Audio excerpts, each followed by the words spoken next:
So once FreightWaves and JP broke the article on freight.amazon.com, the ground logistics brokerage, we were tasked with taking a deeper dive into Amazon and logistics, and today we had another breaking story about how FedEx Express and Amazon are severing ties, at least with air. What's your take on this, Seth? Well, so yeah, today is an air-related announcement, and I think it was inevitable.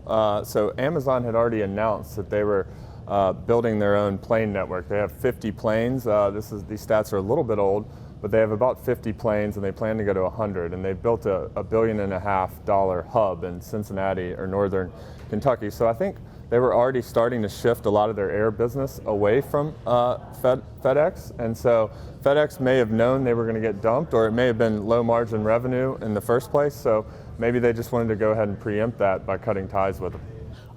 How much involved do you think the one-day shipping and then the push to do one-day deliveries from Amazon is kind of straining not only the air relationship, but also the ground, the project that we worked on?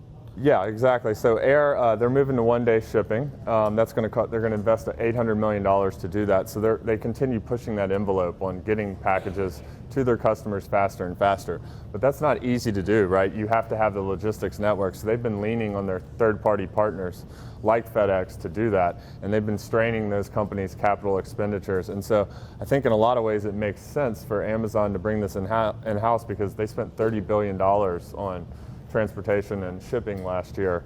And so Morgan Stanley also put out a report that they spend, if they bring it in-house on their own air network, they only spend $6 per package, whereas they're spending $8 to $10 with UPS and FedEx. And so his estimate was, just to start, that's a $2 billion cost savings for Amazon next year. So it makes sense why they're ordering planes. We're up to what, 40, 50 planes now? Yeah, and then the $1.5 billion they spent in Cincinnati for kind of their central hub? That's right, yeah. So from what I've read, they're around 50 planes right now. That hub in Cincinnati can support up to 100 planes, but to put that in context, right now FedEx has about 700 planes, so there's still a long way to go there. Yeah.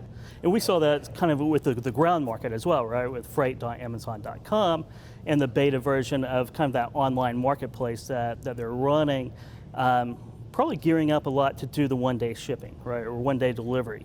Kind of expanding their network, getting it to where it's flowing back and forth very well to optimize everything, right? Right, yeah, I mean, Amazon needs their network to be a well-oiled machine. Like a couple years ago, they had some delivery issues with packages around Christmas, and I think that was the source of them bringing a lot of this stuff in-house, is if those packages don't get to their doorstep from UPS or FedEx, it's Amazon who looks bad. What effects do you think this is going to have on maybe UPS stocks or other third-party vendors? They had an issue with there's a little tiff between Amazon and XPO earlier, right, or a few months ago.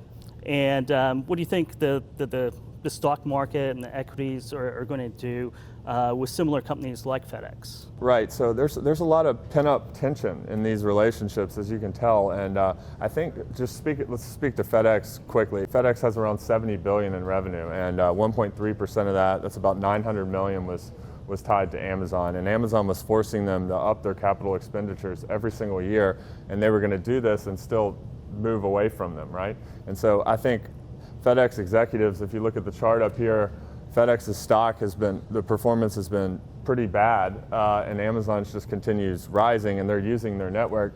And with it just being 1% of their revenue, I think, frankly, they were tired of answering questions. There was a bear case and an overhang on this stock, and in their perspective, it's just not worth it when it's only 1% of your revenue. Now they can preemptively cut ties, and that's no longer a story. Is UPS kind of in a similar position, or it's more that they have 10% of the revenue? Yeah, so from everything I've heard, it's about 10% of their U.S. business comes from Amazon. So I would think that this is a bold initiative and move by FedEx. It would be a lot more risky, at least in the near term, for UPS to do the same, because they've got a lot more revenue at stake, and the stock market can be unforgiving. Especially 10% of your revenue is a lot, right? Especially for a company of that size.